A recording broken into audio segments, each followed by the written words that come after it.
طلاق مرتان، طلاق دو ہی دفعہ دی جا سکتی ہے. فَإِمْسَاكُمْ بِمَعْرُوفٍ أَوْ تَسْرِيحٌ بِإِحْسَان، اس کے بعد یا تو بیوی کو پکا پکا اپنے پاس رکھ لو یا پھر احسان کے ساتھ چھوڑ دو. ظاہر تیسری بار تو پھر پکی فارغ ہو جائے گی نا، تو رکھنا ہے تو دو دفعہ ہی مختلف اوقات میں آپ طلاق دے سکتے ہیں.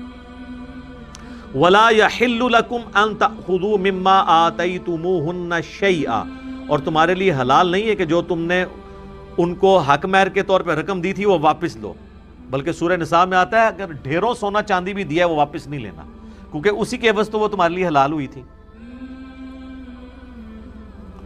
إِلَّا أَن يَخَافَا أَلَّا يُقِيمَا حُدُودَ اللَّهِ، بجز اس اندیشے اس کے کہ دونوں کو اندیشہ ہو کہ وہ اللہ کی حدود کو قائم نہیں رکھیں گے، نہیں رکھ سکیں گے، تو اس کی وجہ سے یعنی علیحدگی ہو سکتی ہے.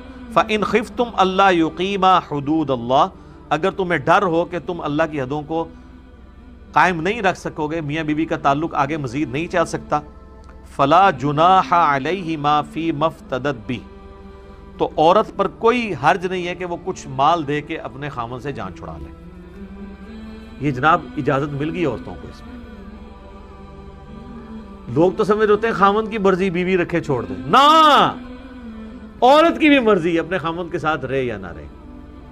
یعنی آپ کی بیوی اگر آج آپ کو کہتی ہے جی تم نے مجھے، ہم تو بڑے رسک پہ لگے ہوئے، سیدھی سی بات ہے، ہمارا تو 1100 روپے حق مہر لکھا ہوا ہے، اوکے جی اہل 2200 روپے پھاڑ، چل نسدا ہو.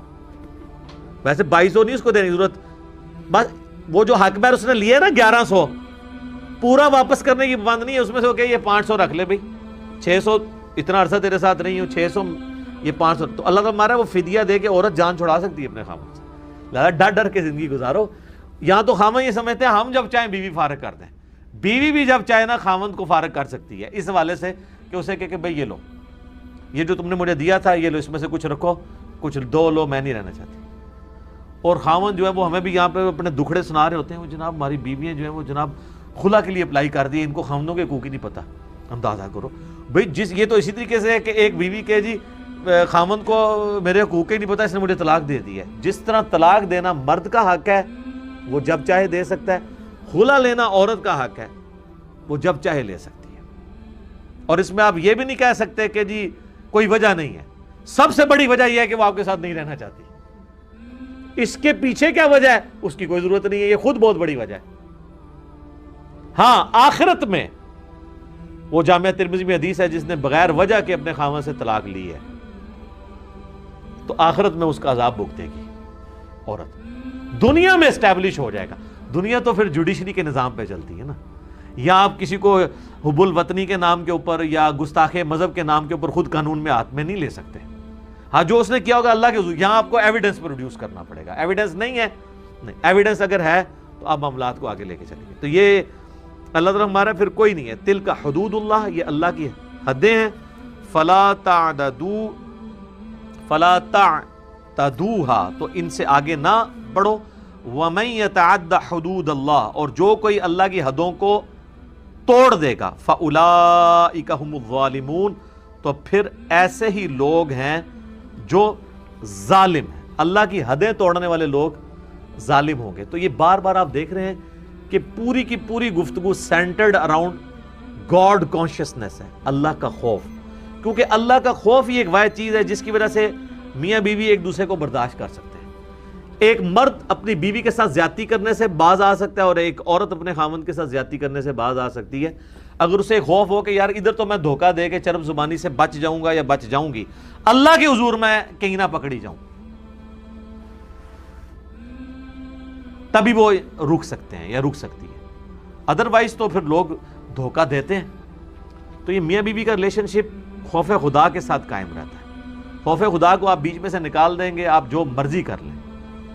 اسی لیے میں اس طرح کی تمام باتوں پہ یہ جملہ بولتا ہوں کہ اللہ تعالیٰ کے بنائے ہوئے قوانین بھی